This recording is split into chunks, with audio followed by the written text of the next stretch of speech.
نہایت ہی قابل احترام معزز و محترم مہمانان گرامی، علماء کرام، مشائخ اعظام، بزرگوں، بھائیوں، ساتھیوں، السلام علیکم ورحمۃ اللہ وبرکاتہ۔ ناچیز گفتگو سے قبل آپ تشریف لانے والے تمام معزز مہمانان گرامی کا خیر مقدم کرتا ہے اور آپ کو خوش آمدید کہتا ہے کہ آپ اصلاحی جماعت و عالمی تنظیم العارفین دربار عالیہ حضرت سخی سلطان باہو رحمۃ اللہ علیہ کی دعوت پہ آج کی اس تقریب میں تشریف لے کے آئے، اور آج کی اس تقریب میں میرے بھائی اور بزرگوں، میں آپ سے چند باتیں، چند گزارشات اندر کی کرنا چاہتا ہوں۔ ہم جس دنیا میں اس وقت رہ رہے ہیں اور جس طرح کے ماحول میں ہم رہ رہے ہیں، امہ کی سطح پہ، قومی سطح پہ ہمارے ماحول میں جو مایوسی ہے، غزہ کو دیکھ کے، روہنگیا کو دیکھ کے، کشمیر کو دیکھ کے اور عالم اسلام کے مجموعی اضطراب کو دیکھ کے اور خود اپنی قومی حالت کو دیکھ کے، تو میرا خیال ہے کہ ہمیں اس گرد سے، اس غبار سے نکلنے کے لیے ایک یقین کی، امید کی ضرورت ہے، اور یقین اور امید انسان کے اندر سے پیدا ہوتے ہیں، اور جو اندر کی بات ہے، اندر کی دنیا ہے، وہ دل والوں کی دنیا ہے، اور اندر کی بات شروع ہوتی ہے خوف الہی سے، اللہ کی یاد سے، آخرت کے ذکر سے، جو بنیادی عقیدہ اسلام کا بیان کیا گیا کہ مسلمان وہ ہے جو اللہ کے ایک ہونے پہ ایمان لائے، نبی رحمت صلی اللہ علیہ وآلہ وسلم کی نبوت کی، ختم نبوت کی گواہی دیتا ہو، اور حضور سے پہلے تشریف لانے والے تمام انبیاء کی اور ان پہ نازل ہونے والی کتابوں کی تصدیق کرتا ہو، ملائکہ پہ ایمان لائے، مرنے کے بعد اٹھنے پہ ایمان لائے، تقدیر کے من جانب اللہ ہونے پہ ایمان لائے، اور بڑے دن پہ ایمان لائے۔ میرے بھائی اور بزرگوں، اس ایمان کے اندر ہماری زندگی کی ساری حقیقت چھپی ہے۔ جس بندے کو یہ یقین ہے کہ مجھے کسی نے پیدا کیا کسی مقصد کے لیے، جس بندے کو یہ یقین ہے کہ میرے پاس جو کتاب آئی یہ وحی یہ برحق ہے، یہ آخری وحی ہے، اس وحی کے بعد کوئی وحی نہیں، اس کتاب کے بعد کوئی کتاب نہیں، جس بندے کو یہ یقین ہے کہ میں نے اپنی جان اپنے مولا کے سپرد کرنی ہے، جس بندے کو یہ یقین ہے کہ مجھ سے قبر میں حساب کتاب لیا جائے گا، جس بندے کو یہ یقین ہے کہ مرنے کے بعد، اٹھنے کے بعد میں نے اللہ کے دربار میں اگر ایک ذرہ خیر کیا تو وہ بھی پیش کیا جائے گا، اگر میں نے ایک ذرہ شر کیا اس کے دربار میں وہ بھی پیش کیا جائے گا۔ میرے بھائی اور بزرگوں، حالات چاہے کیسے کٹھن ہوں، دنیا کیسی بری ہو جائے، ارد گرد کیسا گرد آلود ہو جائے، جس شخص کے سینے کے اندر ان باتوں پہ یقین کامل ہے وہ کبھی بھی امید اور یقین سے لڑکھڑا نہیں سکتا، اس کی قوت عمل کبھی متزلزل نہیں ہو سکتی۔ اسے یہ یقین ہے کہ میں نے مرنا ہے، اسے یہ یقین ہے مجھ سے پہلے اربوں انسان آئے، میرے بعد اربوں انسان آئیں گے، اور کوئی یہاں پہ رہنے کے لیے نہیں آیا، جو یہاں پہ آیا ہے یہاں سے جانے کے لیے آیا ہے۔ اسے یہ یقین ہوتا ہے کہ میں خالی ہاتھ آیا تھا، میں نے خالی ہاتھ جانا ہے۔ غالباً ابو سعید ابو الخیر رحمہ اللہ کی ایک ربائی ہے فارسی میں، کہ بقبرستان گزر کردم کمو بیش، بدیدم قبر دولت مند و درویش، نہ درویش بے کفن در خاک رفتہ، نہ دولت مند برد از یک کفن بیش۔ وہ کہتے ہیں کہ میں نے ہزاروں مرتبہ قبرستان سے گزر کیا، قبرستان میں نے امیر کی قبر بھی دیکھی اور درویش کی قبر بھی دیکھی، دولت مند کی قبر بھی دیکھی اور گدا اور فقیر کی قبر بھی دیکھی۔ نہ درویش بے کفن در خاک رفتہ، میں نے نہیں دیکھا کہ کسی درویش کو، کسی غریب کو، مسکین کو بغیر کفن کے مٹی میں دفنایا گیا ہو۔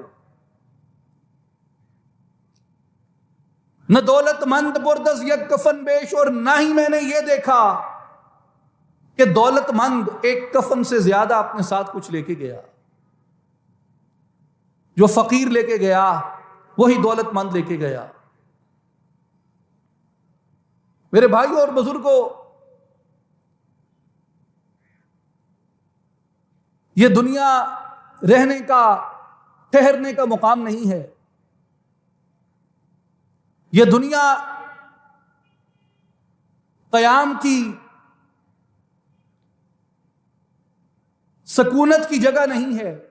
یہ تو آپ کے سفر کی ایک منزل ہے، آپ کے سفر کی راستے کا ایک حصہ ہے جس کو طے کر کے آپ گزر جاتے ہیں۔ اور اس دنیا کے اندر ہم ایک دوسرے کے ساتھ جو رویہ اختیار رکھتے ہیں، جو اخلاق اختیار کرتے ہیں، جو سلوک اختیار کرتے ہیں، اپنے معاشرے کو ہم اپنے وجود سے، جسم سے جو دے کے جاتے ہیں، وہی ہمارا کنٹریبیوشن ہے، اور اسی کنٹریبیوشن پہ ہمارے سے باز پرش کی جائے گی اس کے دربار میں۔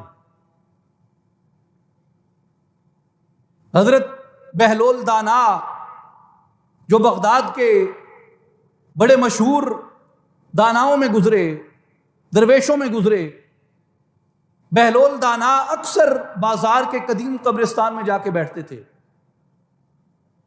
جو سب سے بڑا تھا اس میں جا کے بیٹھتے تھے، اور لوگوں سے کہتے تھے کہ میرے سب سے اچھے دوست وہ قبرستان والے ہیں۔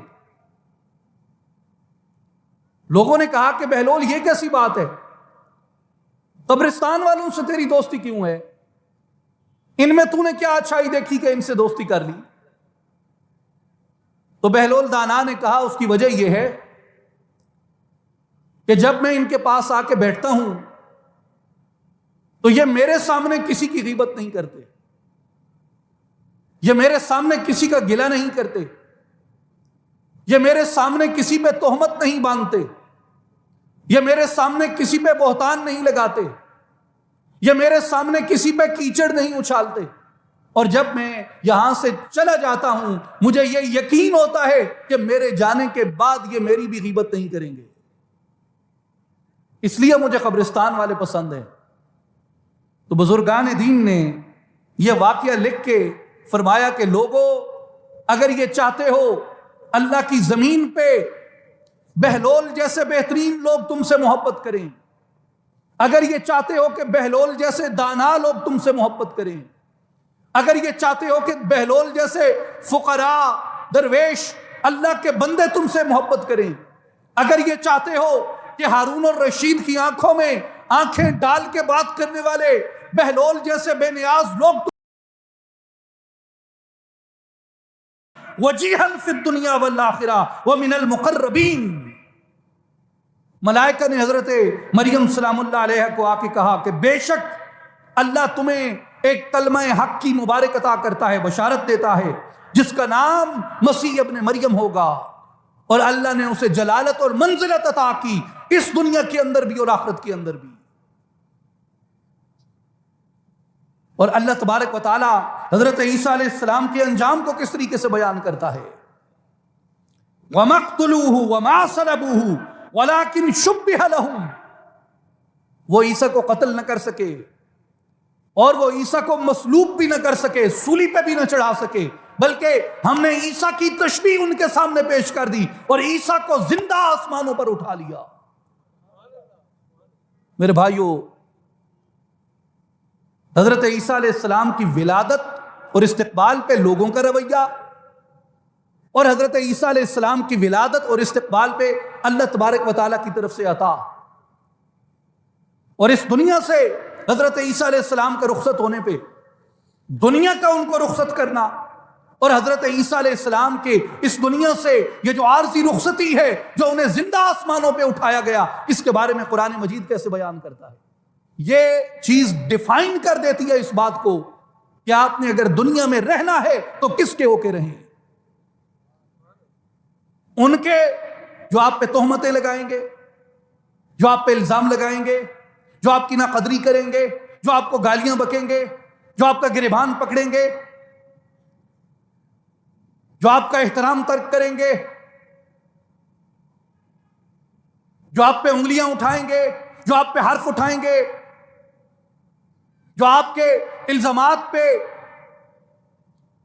تحقیق، تصدیق، تفتیش کیے بغیر لوگوں کے اندر باتوں کو پھیلائیں گے، جو بے وفائی کریں گے، جو جھوٹ بولیں گے، جو بہتان لگائیں گے، جو قتل کریں گے، جو مال ہڑپ کریں گے، جو لالچ رکھیں گے، جو ہوس رکھیں گے، جو برابری کا دعویٰ کریں گے، جو سازش کریں گے، جو حسد کریں گے، جو برداشت نہیں کریں گے، ان کے ساتھ اپنا معاملہ رکھنا ہے تم نے، یا اپنے دل کو اس کے ساتھ لگا کے رکھنا ہے جو تم سے کوئی غرض نہیں رکھتا، جو تم سے کوئی لالچ نہیں رکھتا، جو تم سے حسد نہیں کرتا، جو تم پہ الزام نہیں لگاتا، جو تمہارے احترام میں، تمہاری عزت میں کمی نہیں کرتا، بلکہ جیسے جیسے تم اس کے بنتے جاتے ہو وہ تمہاری عزتوں کو بلند کرتا جاتا ہے، جو تم سے نفرت نہیں کرتا، جو تم سے نفرت نہیں کرتا، جو تم سے بغض نہیں رکھتا، جو 70 ماؤں سے بڑھ کے تمہارے اوپر مہربان ہے،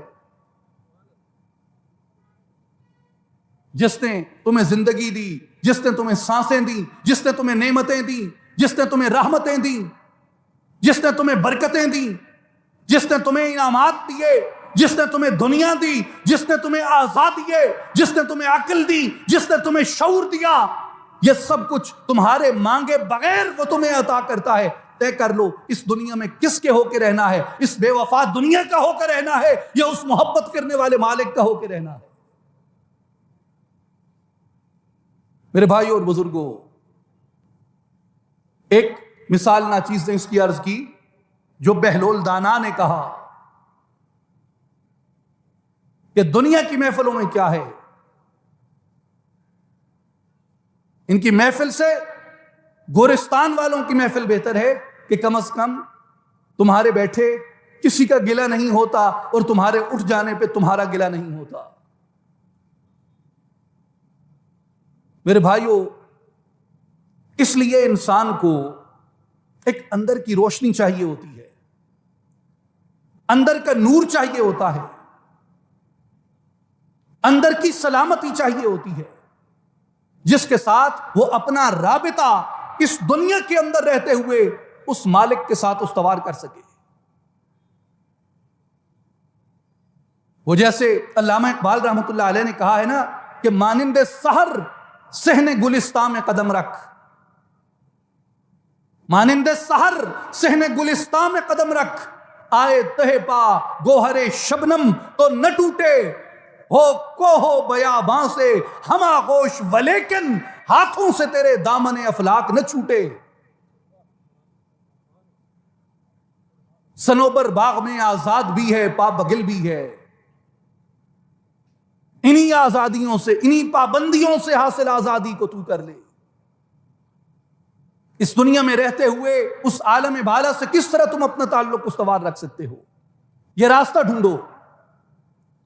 ایک شخص تھا، اس نے ایک اللہ والے سے کہا، ایک فقیر سے، ایک صوفی سے کہا، کہتے ہیں یار یہ تم نے کیا رٹ لگا رکھی ہے، اندر کی دنیا، اندر کی دنیا، اندر کی دنیا۔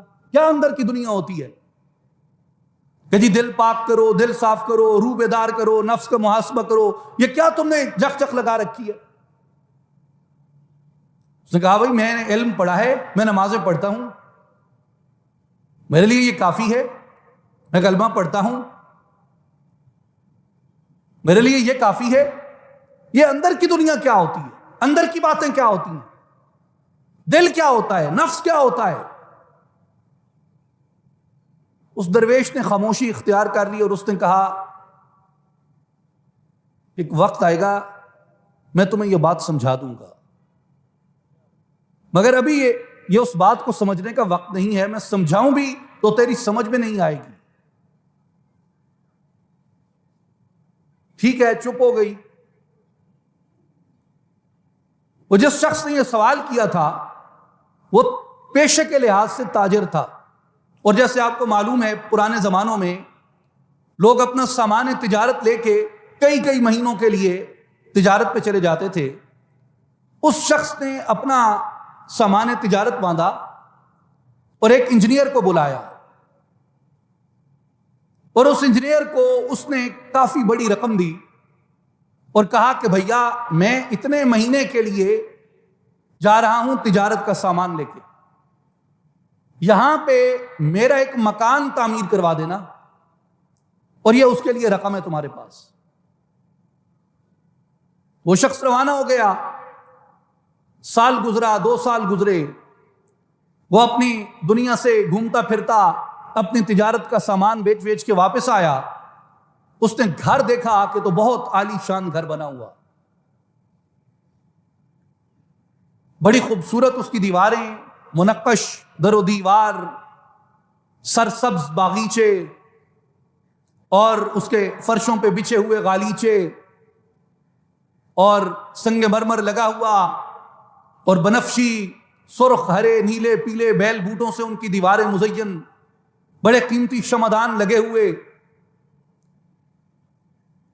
بڑے قیمتی لکڑی کے دروازے بنے ہوئے، بڑی خوشنما تصویریں اندر لگی ہوئی، باہر بڑی بڑی دیواریں، اور دیکھ کے طبیعت خوش ہو جاتی تھی۔ ایسا عالی شان مکان تھا، اور یہ سارا کچھ دیکھ کے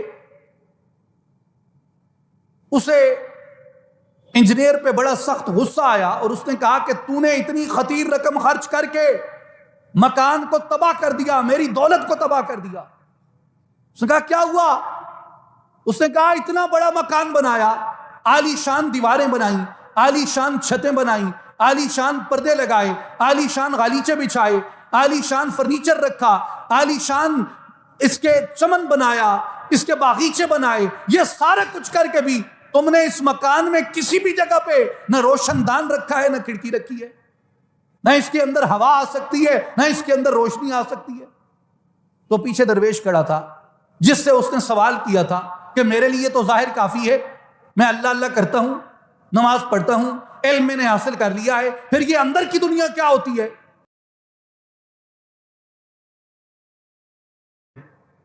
اگر یہ چاہتے ہو کہ اللہ کا قرب رکھنے والے بہلول جیسے لوگ تم سے محبت کریں تو زمین پہ قبرستان والوں کی طرح رہا کرو۔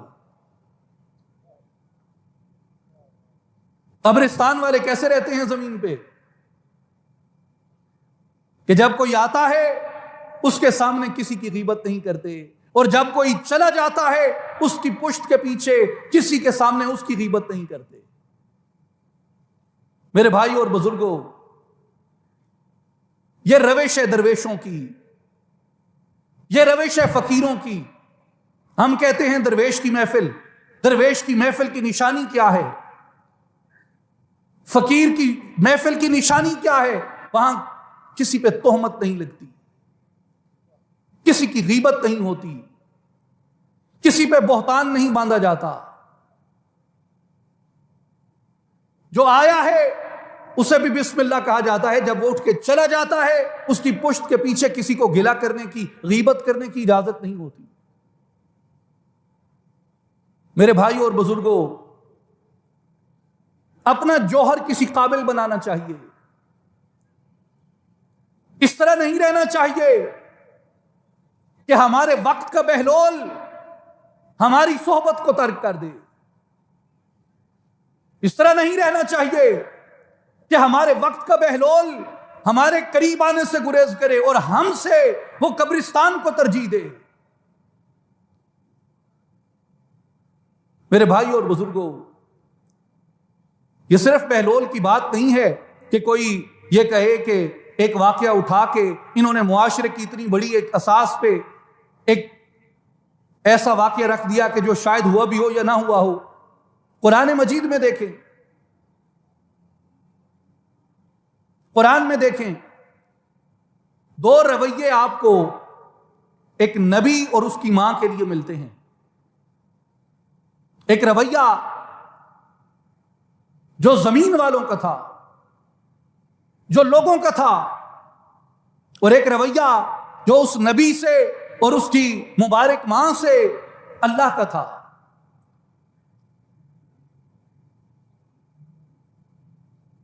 سیدنا عیسیٰ علیہ السلام اور ان کی مقدس والدہ حضرت سیدہ مریم سلام اللہ علیہا، لوگوں نے انہیں کیسے ٹریٹ کیا اور اللہ پاک نے ان کو کیسے یاد کیا، اللہ نے ان کو کیسے متعارف کروایا. یہ آپ کو دونوں باتیں ڈیفائن کر دیتی ہیں کہ تم نے کدھر دل لگانا ہے، تمہاری عزت کس مقام پہ ہے. اگر دنیا کے سامنے جاؤ گے، لوگوں کے سامنے جاؤ گے، تو یہ دنیا تو وہ ہے، یہ لوگ تو وہ ہیں جنہوں نے مریم جیسی پاکیزہ بیوی کو نہیں بخشا، جنہوں نے عیسیٰ جیسی پاکیزہ روح کو نہیں بخشا. یہ لوگ تو وہ ہیں، دنیا تو وہ ہے، معاشرہ تو وہ ہے. قرآن مجید بیان کرتا ہے جب سیدہ مریم سلام اللہ علیہا اپنی گود میں حضرت عیسیٰ علیہ السلام کو اٹھائے ہوئے اپنی بستی میں آئیں تو لوگوں نے کیا کہا آپ کی گود میں بچہ دیکھ کے؟ کوئی گواہی نہیں لی، موقف نہیں پوچھا، تفصیل نہیں پوچھی، اعتبار نہیں کیا. مانا نہیں ہے، جو گند یہاں بھرا تھا وہ یہاں سے نکالا. اپنے کردار کی روشنی میں، اپنے اعمال کی روشنی میں مریم کے اعمال کو پرکھا، اپنی سوچ کی روشنی میں مریم کے کردار کو پرکھا، اور کیا کہا؟ یا اخت ہارون ما کان ابوک امرأ سوء وما کانت امک بغیہ. اے مریم تم نے کیا کیا؟ اے ہارون کی بہن، تیرا باپ تو برا آدمی نہیں تھا اور تیری ماں بھی بد کردار نہیں تھی، اور یہ بچہ تو کہاں سے اٹھا کے لے آئی ہے؟ یہ حضرت عیسیٰ علیہ السلام کی زندگی کا آغاز ہے. اور ایسی عورت جس نے پاکیزگی، پاک دامنی کے ساتھ اپنی جوانی ان کے درمیان بسر کی، اس کو اس نظر سے دیکھتے ہیں. اور ان کے درمیان جو نبی اللہ نے مبعوث کیا حضرت عیسیٰ علیہ السلام، اس کی ولادت پہ حضرت عیسیٰ کے ساتھ یہ ٹریٹمنٹ آف سوسائٹی ہے، یہ لوگوں کا رویہ ہے ان کے ساتھ. اور حضرت عیسیٰ جو اللہ کی طرف سے مبعوث کیے گئے، سراپا رحمت جانوروں کے لیے، پرندوں کے لیے، حشرات الارض کے لیے، انسانوں کے لیے، جنات کے لیے، کل مخلوقات کے لیے جو رحمت تھے، دعا تھے، شفا تھے، ان کو لوگوں نے رخصت کیسے کیا؟ الزام سے استقبال کیا اور سولی کے ساتھ الوداع کیا. یہ ہے نا قرآن مجید میں وَقَوْلِهِمْ إِنَّا قَتَلْنَا الْمَسِيحَ عِيسَى ابْنَ مَرْيَمَ رَسُولَ اللَّهِ، اور انہوں نے کہا کہ ہم نے مریم کے بیٹے مسیح کو قتل کر دیا ہے. میرے بھائی اور بزرگوں، یہ مقام جس پہ آپ دل لگا لیتے ہیں، جس پہ ہم دل لگا لیتے ہیں، جس کو اپنی قرارگاہ سمجھ لیتے ہیں، یاد رکھیں ہماری بیٹیاں بہنیں ضرور عظیم ہیں، ضرور پاکیزہ ہیں، ضرور محترم ہیں، مگر ان میں سے کوئی بھی مریم کی شان کی نہیں ہے. ہمارے بچے، ہم خود ضرور پاکیزہ ہوں گے، ضرور اچھے ہوں گے، ضرور نیک اور صالح ہوں گے، لیکن ہم میں سے کوئی بھی عیسیٰ کی شان کا نہیں ہے. میرے بھائیوں، جہاں مریم کو نہ بخشا، جہاں مریم بی بی سلام اللہ علیہ کو نہ چھوڑا، جہاں حضرت عیسیٰ روح اللہ علیہ السلام کو نہ چھوڑا، وہاں ہم جیسے کس کھاتے میں آئیں گے؟ وہاں ہم جیسوں کے ساتھ کیا سلوک ہوگا؟ اگر اس دنیا سے خیر کی امید رکھتے ہو، اگر اس دنیا سے اچھے کی توقع رکھتے ہو، اگر اس دنیا سے محبت کی توقع رکھتے ہو، تو یہ دنیا تو ایسے چلتی ہے۔ وہ صاحب تبریزی نے کہا تھا، دری دنیا کے مردانش اسا از کور می دزدن، من از خوش باوری اینجا محبت آرزو کردم، کہ یہ دنیا جس کے مرد اندھوں کی لاٹھی چھپا لیتے ہیں، یہ دنیا جس کے مرد اندھوں کی لاٹھی چھپا لیتے ہیں، اندھوں کی لاٹھی چھپانے والی دنیا میں محبت کی آرزو کس سے کرتے ہو؟ وفا کی آرزو کس سے کرتے ہو؟ لیکن میرے بھائیوں، ایک درگاہ ایسی ہے، ایک بارگاہ ایسی ہے، ایک جناب ایسی ہے، ایک دروازہ ایسا ہے جہاں عظیم سے عظیم شخص چلا جائے، ادنا سے ادنا شخص چلا جائے، اس کو بخشش سے اور رحمت سے نوازا جاتا ہے۔ اور وہ دروازہ کس کا ہے؟ وہ آپ کے اور میرے پیدا کرنے والے کا دروازہ ہے۔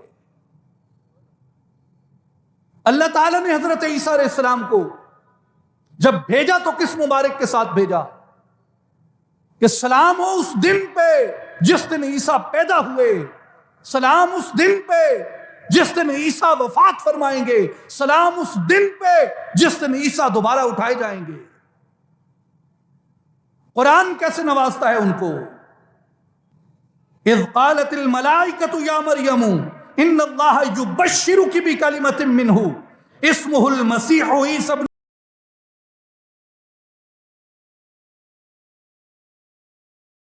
کو کہا کہ بھیا غصہ نہ کر، اللہ نے تیرے سوال کا جواب دیا ہے کہ عمارت جتنی خوبصورت بنا لو، بلڈنگ جیسی مرضی بنا لو، جیسی مرضی دیواریں ہوں، جتنی منقش ہوں، جتنا نقش و نگار کر لو، علم سے، منطق سے، فلسفے سے، حکمت سے، فصاحت سے، بلاغت سے، خطابت سے، واعظ سے، تلقین سے، تعویل سے، اس کو جتنا مزین کر لو، لیکن جب تک عالم بالا کے طرف، عالم بالا کے انوار کی طرف کھلنے والا روشن دان نہیں ہے، اندر اندھیرا رہے گا۔ چمن لاہوت میں کھلنے والی کھڑکی نہیں ہے، اندر تازہ آب و ہوا نہیں آ سکتی۔ تو جتنا مرضی بڑا مکان بنا لو، مکان کے اندر تازہ آب و ہوا کے لیے کھڑکی درکار ہوتی ہے، اور وہ جو مکان کے اندر کھڑکی کھلتی ہے، اسی کھڑکی کے کھلنے کو صوفیاء تصوف کہتے ہیں۔ کہ آپ کو ایک اندر کی دنیا چاہیے جہاں آپ کا احساس ہے، جہاں آپ کی حقیقت ہے، جہاں آپ کا اصل انسان بیٹھا ہے۔ حضرت سیدنا شعیب علیہ السلام جو اللہ تبارک و تعالیٰ کے برگزیدہ پیغمبر تھے، ان کا ایک واقعہ مولانا جلال الدین رومی رحمت اللہ تعالی علیہ نے اپنی مثنوی شریف کے اندر لکھا ہے، دفتر دوم میں۔ وہ فرماتے ہیں کہ حضرت شعیب علیہ السلام کے پاس ایک شخص آیا اور اس نے آ کے عرض کی کہ اللہ کے نبی، اللہ نے میرے بڑے جرم دیکھے، میری بڑی خطائیں دیکھی ہیں، اس کے باوجود بھی اللہ نے مجھ پہ کبھی پکڑ نہیں کی، مجھ پہ کبھی گرفت نہیں کی۔ شعیب علیہ السلام کو عالم غیب سے آواز آئی، شعیب علیہ السلام اس شخص کو بتا دے کہ اکڑ مت، غرور مت کر،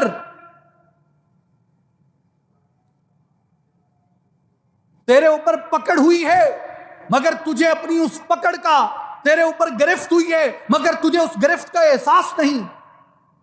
وہ ہکا بکا رہ گیا، کہتا ہے اے شعیب، میرے ریوڑ نہیں مرے، میرے بچے نہیں مرے، مجھ پہ کوئی بیماری نہیں آئی، میرے مال میں خسارہ نہیں ہوا، میرے اخلاق میں خسارہ نہیں ہوا، تو گرفت کیسی ہوئی؟ مجھ پہ کوئی آفت نہیں ٹوٹی، کسی نے زد و کوب نہیں کیا، تو میں کیسے مان لوں کیا اللہ نے میری پکڑ کی ہے یا میری گرفت کی ہے؟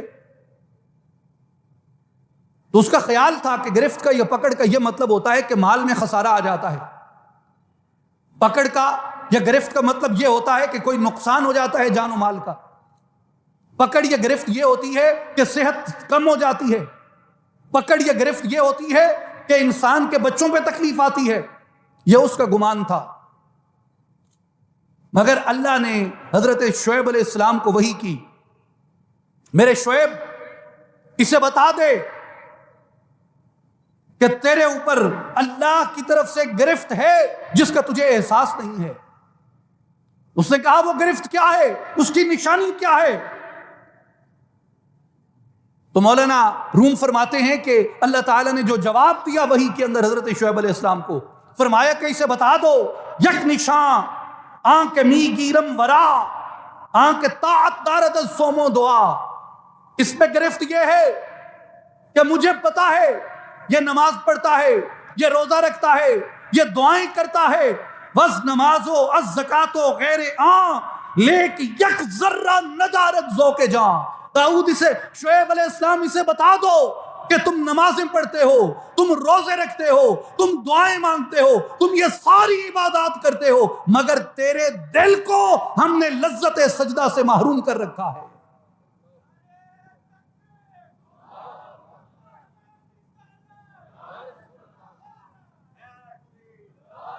اس لیے میرے بھائی اور بزرگوں، گرفت اور پکڑ بعض دفعہ یہ بھی ہوتی ہے کہ انسان کا دل لذت عبادت سے محروم ہو جاتا ہے، وہ سجدہ تو کرتا ہے، اس کے سجدے میں لذت نہیں ہوتی، اس کا تن تو جھکتا ہے، اس کا من نہیں جھکتا۔ یہ بھی پکڑ کی اور گرفت کی ایک قسم ہے میرے بھائی اور بزرگوں۔ اس لیے مولانا جلال الدین رومی رحمت اللہ تعالی علیہ فرماتے ہیں کہ می کنت طاعت و افعال سنی لیک یک ذرہ ندارت چاشنی، یہ افعال اور اعمال تو کرتا ہے مگر اس کے افعال اور اعمال کے اندر اس کو چاشنی نہیں ہے، اس کو لذت نہیں ہے۔ طاعتش نغزست تو معنی نغز نے جو زہا بسیار و دروے مغز نے۔ مولانا رومی رحمت اللہ علیہ فرماتے ہیں اس کی ظاہری عبادات تو اچھی ہیں مگر اس کی روح عبادت کی لذت سے بے خبر ہے، اور یہ ایسا اخروٹ ہے جس کو ہم نے چھلکا تو دیا ہے، اس کو ہم نے مغز نہیں دیا۔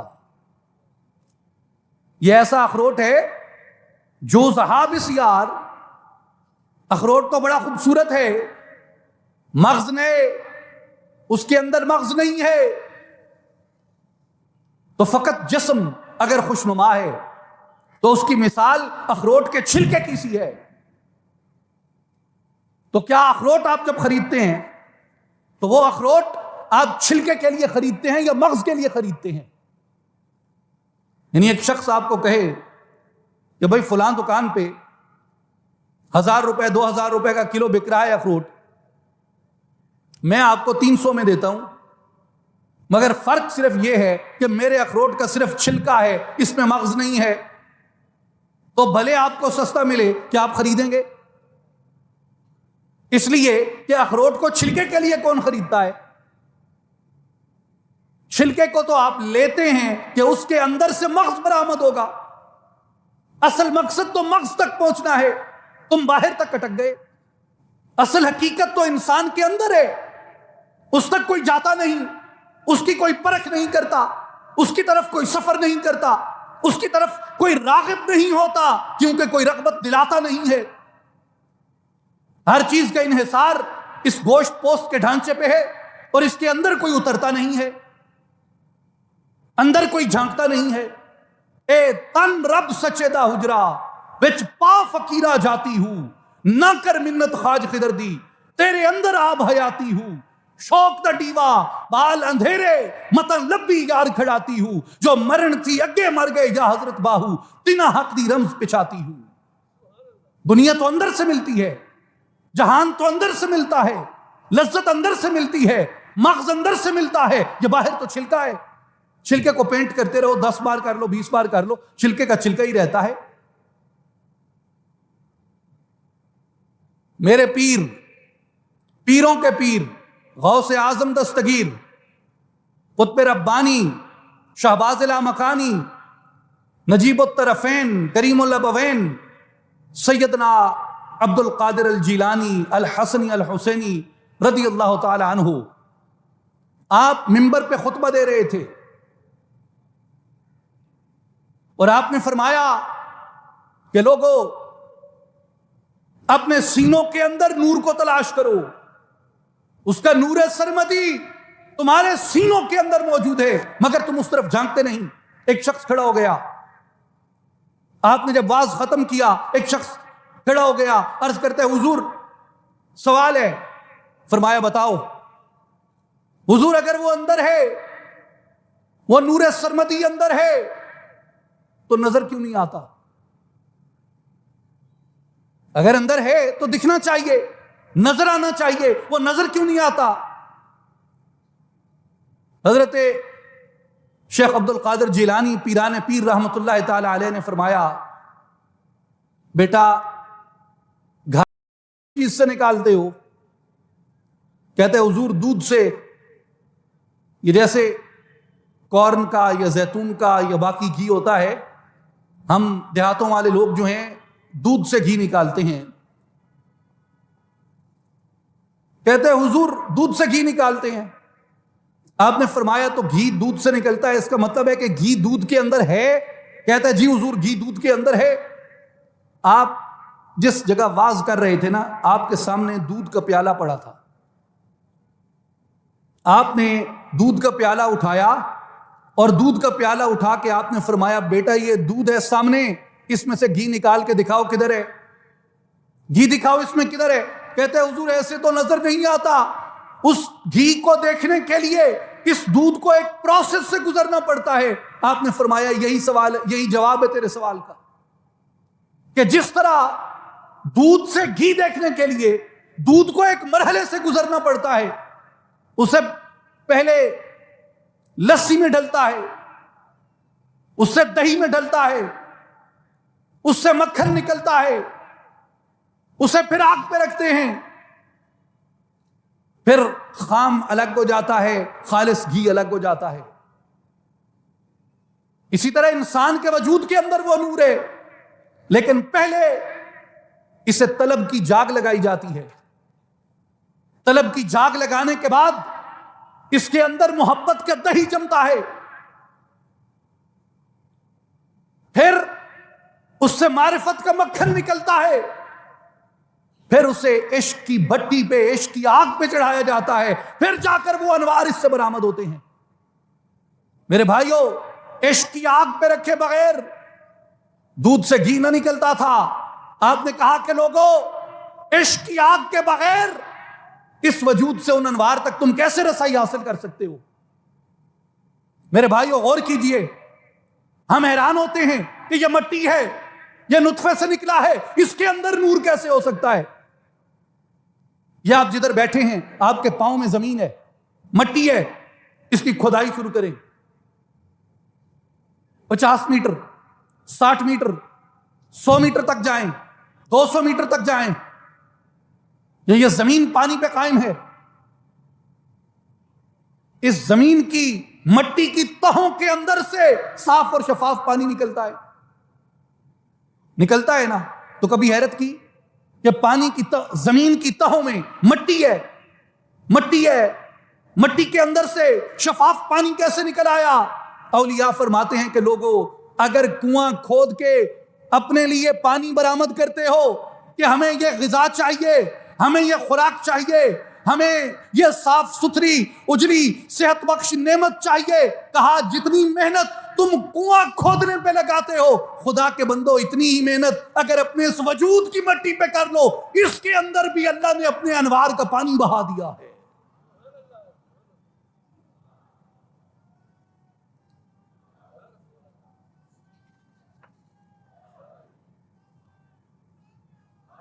لیکن میرے بھائیوں اور بزرگوں یاد رکھیں، کنویں کھودنے کے لیے کاریگر درکار ہوتا ہے، استاد درکار ہوتا ہے، مستری درکار ہوتا ہے۔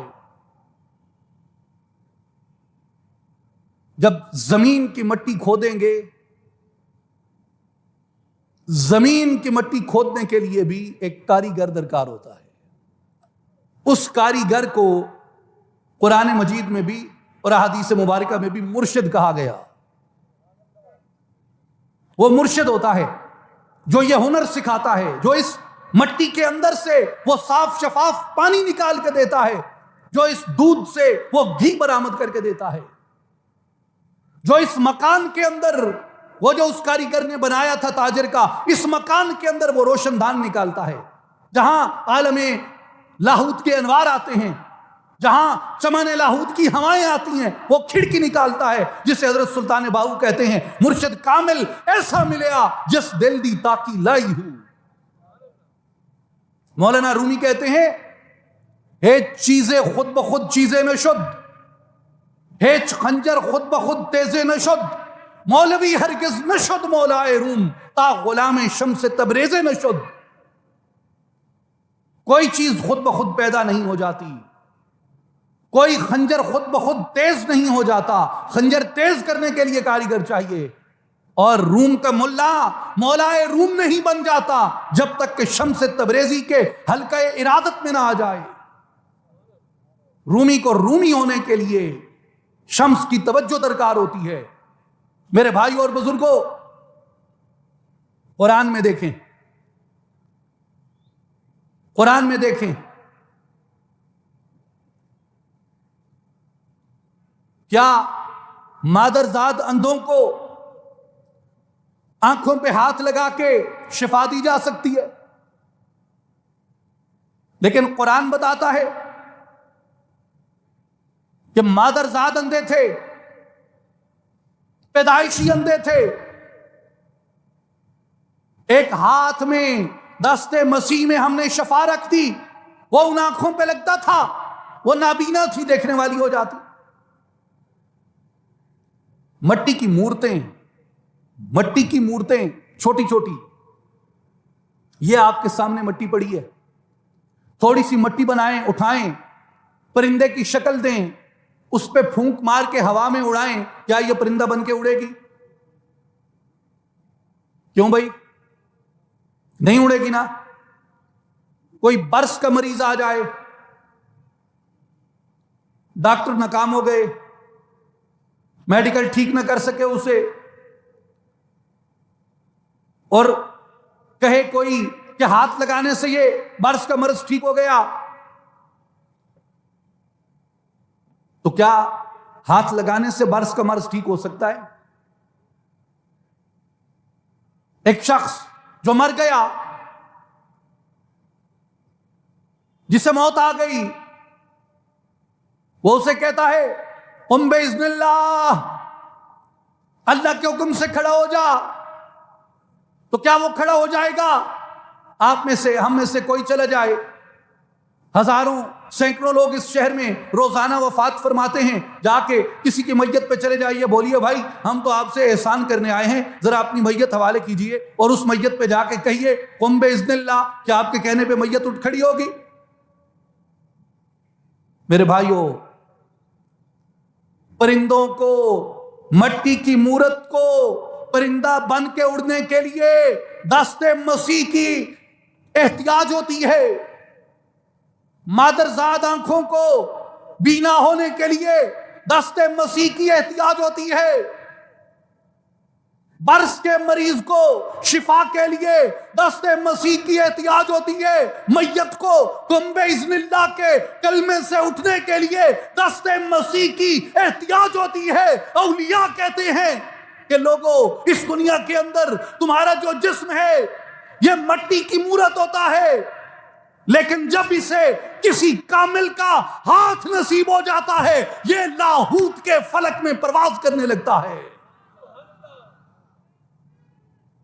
تمہارے دل جو وہ انوار نہیں دیکھ سکتے، پیدائشی اندھے ہوتے ہیں ان انوار سے، ان تجلیات سے، جمال الہی سے، اس کے انوار قرب سے، اس کے انوار معرفت سے.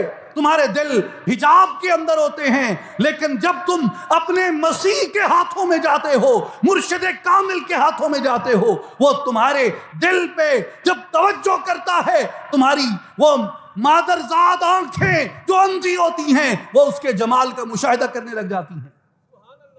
برس کا مرض جب لگ جائے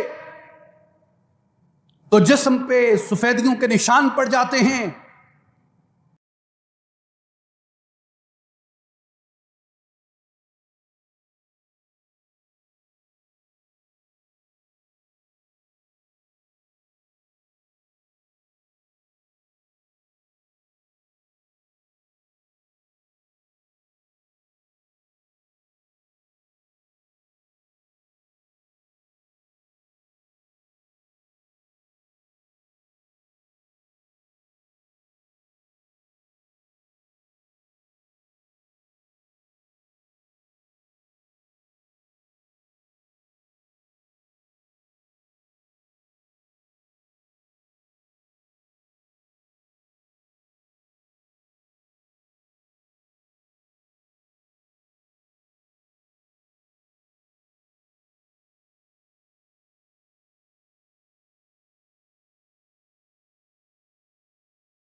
یہ سب کچھ واضح ہو گیا حضرت عزیر علیہ السلام پہ، پھر فرماتے ہیں قال اعلم ان اللہ علی کل شیء قدیر، کہا آپ نے جان گیا اس مشاہدے کے ساتھ کہ میرا اللہ ہر چیز کے اوپر قادر ہے، علی کل شیء قدیر، ہر چیز پہ قدرت رکھتا ہے۔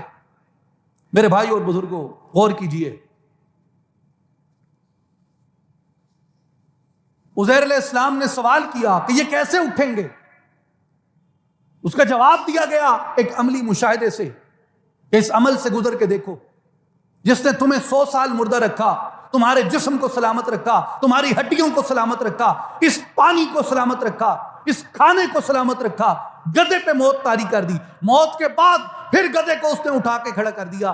جب سب کچھ ختم ہو جائے گا، یہ دنیا تباہ ہو جائے گی، کوئی بھی نہیں ہوگا، قیامت کے دن جب وہ سب کو کھڑا کرے گا تو وہ اسی طرح ہر چیز کے اوپر قدرت رکھتا ہے۔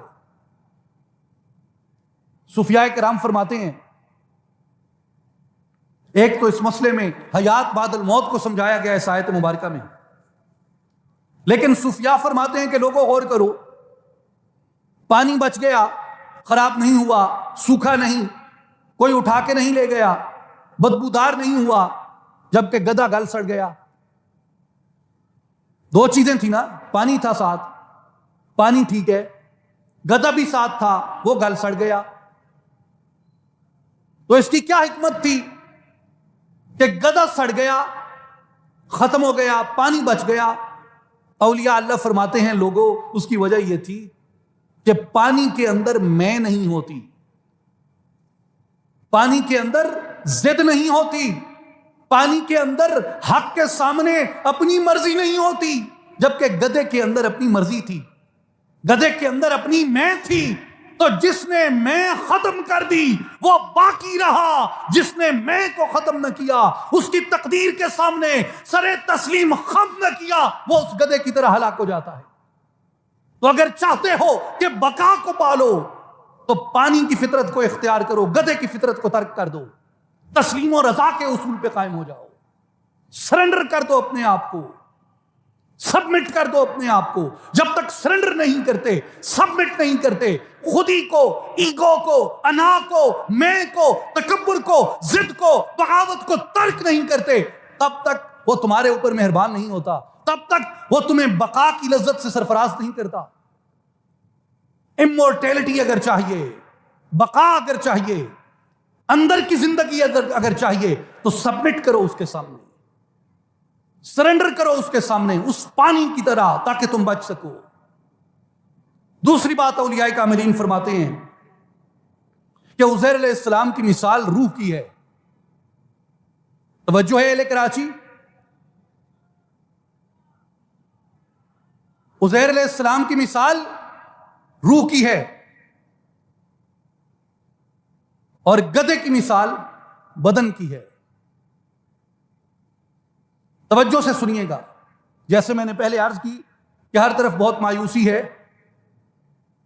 گالم گلوچ بہت ہے آج کل ہمارے ملک میں، اور آسان ہے گالم گلوچ کرنا، سوشل میڈیا کا دور ہے، کوئی کس کو کچھ کہتا رہے۔ تو اس سارے ماحول سے اپنے آپ کو نکالنے کا ایک طریقہ ہے، اور وہ طریقہ ہے پیغام حق کو حقیقت کی نگاہ سے دیکھنا اور اس کے ساتھ اپنے آپ کو جوڑنا۔ اور کیجئے، یہ حقیقت کی باتیں ہیں جو ظاہر پرست آپ کو نہیں بتائیں گے، یہ صوفیاء کا، اولیاء اللہ کا یہ منشور ہے، ان کا طریقہ ہے، یہ ان کے طریقے تربیت کے بنیادی اجزاء ہیں جو میں آپ کے سامنے عرض کر رہا ہوں۔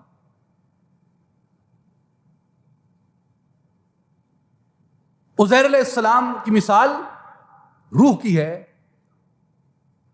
اور گدھے کی مثال جسم کی ہے۔ عزیر علیہ السلام نے مشاہدہ طلب کیا، غور کیجئے، عزیر علیہ السلام نے مشاہدہ طلب کیا، گدھے پہ موت آئی، گدھا مر گیا، سڑ گیا، گل گیا۔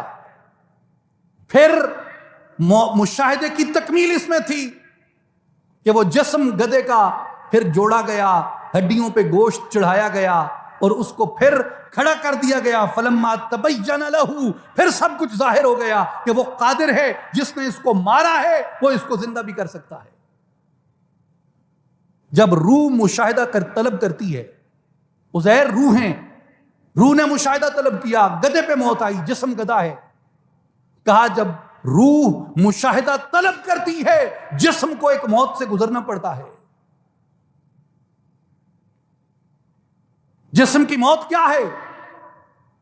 نذیری گر تماداری کے مقبولے جہاں باشی، ولا تحسد ولا تبخل ولا تحرص عن الدنیا. اے نذیری، اگر تو یہ چاہتا ہے کہ مقبول عام بن جائے، اللہ کے نیک بندوں میں شامل ہو جائے، حسد ترک کر دے، حرص ترک کر دے، بخل ترک کر دے. اس جسم کی موت کیا ہے؟ تکبر کو چھوڑنا. اس جسم کی موت کیا ہے؟ حسد کو چھوڑنا. اس جسم کی موت کیا ہے؟ اشتہا کو، شہوت کو ترک کرنا. اس جسم کی موت کیا ہے؟ وہ افعال ترک کرنا جن سے یہ جسم لذت حاصل کرتا ہے. لذتوں کی بجائے حقیقت کے پیچھے جاؤ، اس جسم پہ موت آتی ہے. اس لیے کہ عزیر کے مشاہدے کے لیے، روح کے مشاہدے کے لیے گدھے کو موت کے عالم سے گزرنا پڑتا ہے. اور جب تک یہ موت سے نہیں گزرتا اس وقت تک روح کو وہ مشاہدہ اور حقیقت نصیب نہیں ہوتی. مولانا جلال الدین رومی رحمۃ اللہ علیہ یہی فرماتے ہیں مثنوی شریف دفتر اول میں. وہ کہتے ہیں بیٹا، جسم کے اندر تیر لگ جائے، جو اس کی باہر کی چھڑی ہے وہ نکل جائے، لیکن جو پیکان ہے، اس کا لوہا ہے، وہ اندر رہ جائے، تو اسے کیسے نکالے گا طبیب؟ جراح کیسے نکالے گا؟ وہ جسم کو کاٹ دے گا، جسم کو کاٹ کے اس کے اندر سے وہ تیر باہر نکالے گا. تو کہا کہ تیری شفا کے لیے تیر کے لوہے والے حصے کو باہر نکالنے کے لیے یہ ضروری تھا کہ تیرا جسم کاٹا جاتا، اس کے بغیر شفا نہ ملتی. تو پہلے انسان کو ڈی کنسٹرکٹ کیا جاتا ہے، اس کی تخریب بدن کی جاتی ہے. کیوں کہ بدن کی خرابی کے بغیر بدن از سر نو تعمیر نہیں ہو سکتا. مرشد کامل کی تربیت اور صحبت کیا ہوتی ہے؟ وہ انسان کی پہلے بنی ہوئی جو عمارت ہوتی ہے، جو لوگوں نے بنائی، جو معاشرے نے بنائی، جو ارد گرد نے بنائی، جو استادوں نے بنائی، جو ناقصوں نے بنائی، جو ٹی وی نے بنائی، جو سوشل میڈیا نے بنائی، جو ڈراموں نے بنائی، جو شاعری نے بنائی، جو کہانیوں نے بنائی، جو ادھر ادھر نے بنائی. جب مرشد کی صحبت میں آتا ہے وہ اس ساری عمارت کو ڈی کنسٹرکٹ کرتا ہے، اسے توڑتا ہے، خیالات کو بدلتا ہے، عادات کو بدلتا ہے، اطوار کو بدلتا ہے، وہم کو بدلتا ہے، ارادے کو بدلتا ہے، دلیل کو بدلتا ہے، سوچ کو بدلتا ہے، فکر کو بدلتا ہے، خیال کو بدلتا ہے، اخلاق کو بدلتا ہے، اطوار کو بدلتا ہے، رکھ رکھاؤ کو بدلتا ہے، چلنا پھرنا اٹھنا بیٹھنا بدل دیتا ہے، اپنی مرضی کے اندر ڈھالتا ہے. اس جسم کی جو پہلی عادات ہوتی ہیں وہ مر جاتی ہیں، اسی جسم کے اندر سے ایک نیا جسم طلوع ہوتا ہے. اور جب تک انسان اس تخریب بدن سے نہیں گزرتا اس کی تعمیر نو نہیں ہو سکتی. اور جب تک تعمیر نو نہیں ہوتی عزیر کا مشاہدہ مکمل نہیں ہوتا. عزیر نے یہ کہنا ہے جب کہ میرے لیے حق ظاہر ہو گیا اور واضح ہو گیا، اور بے شک میرا مالک سب چیزوں پہ قادر ہے، یہ کہنے کے لیے عزیر کو یہ مشاہدہ مکمل کرنا ہے. اس لیے میرے بھائی اور بزرگوں، بعض صوفیاء نے ایک مثال، آخری بات میں عرض کر رہا ہوں، بعض صوفیاء نے ایک مثال حضرت عیسیٰ اور ان کے گدھے سے بھی دی. مثال کے طور پہ مولانا رومی رحمۃ اللہ علیہ فرماتے ہیں کہ جس طرح عزیر علیہ السلام جسم ہے، حضرت عیسیٰ کے گدھے والے واقعے میں بھی وہ کہتے ہیں کہ حضرت عیسیٰ علیہ السلام روح ہیں اور گدھا جسم ہے. اور تو کیسا عجیب شخص ہے کہ تو عیسیٰ کو راحت پہنچانے کی بجائے گدھے کو راحت پہنچا رہا ہے. کچھ سمجھ آئی کراچی والو؟ عیسیٰ روح ہے، تجھے چاہیے کہ عیسیٰ کو راحت پہنچا. بدن گدھا ہے، تو عیسیٰ کی فکر نہیں کرتا، گدھے کے پیچھے لگا ہوا ہے.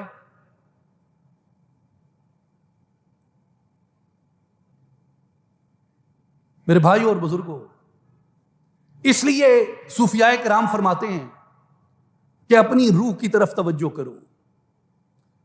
اپنے باطن کی طرف توجہ کرو، اپنے اندر کی طرف توجہ کرو، اپنے اندر کو روشن کرو، اپنے اندر کی آبیاری کرو، اپنی روح کو منور کرو۔ اور روح کس چیز سے منور ہوتی ہے؟ اولیاء کرام کی تعلیمات کے مطابق، سلطان العارفین حضرت سخی سلطان باہو رحمت اللہ تعالی علیہ کی تعلیم کے مطابق روح اللہ کے ذکر پاک سے روشن اور منور ہوتی ہے، روح اللہ کے اسم پاک کے ذکر سے روشن ہوتی ہے، یہ روح کی خوراک ہے۔ اس لیے حضرت سلطان باہو رحمت اللہ تعالی علیہ نے فرمایا کہ جو بندہ یہ چاہے کہ اس کا بدن اس کی روح کے نور سے منور ہو، اس کو چاہیے کہ وہ اپنے سینے کو ذکر اسم ذات سے روشن کر لے۔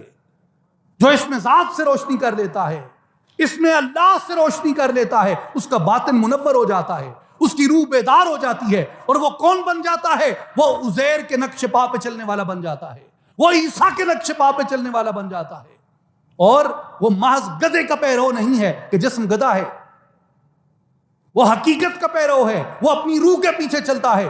اور اولیاء کرام کی تمام تر تعلیمات کا اگر خلاصہ دیکھا جائے تو اولیاء اللہ کی تعلیمات کا خلاصہ یہ ہے کہ لوگوں اپنے ظاہر کو سنوارو اور اپنے ظاہر کو اپنے باطن کے مطابق ڈالو، اپنی روح کی فطرت کو جسم کی فطرت پہ غالب کرو۔ کیوں؟ جسم تاریکی ہے، روح اجالا ہے،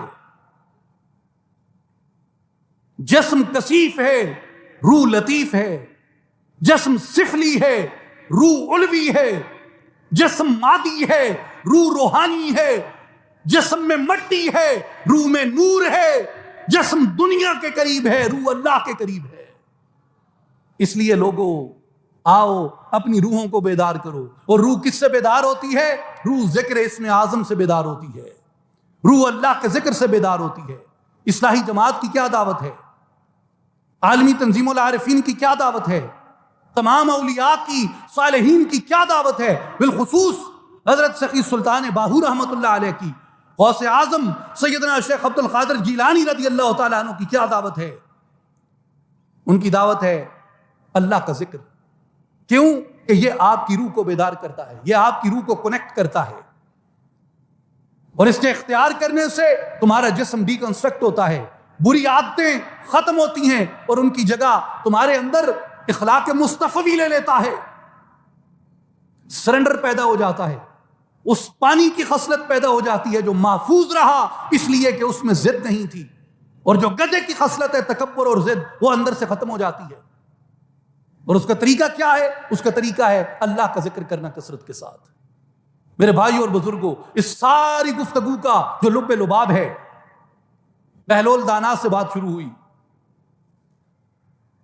کہ ایسے لوگوں سے دوستی کرو جن میں تم محفوظ ہو اور جن میں دوسرے لوگ محفوظ ہیں، جہاں غیبت نہیں، گلہ نہیں، بہتان نہیں، الزام نہیں، گالی نہیں، تانا نہیں۔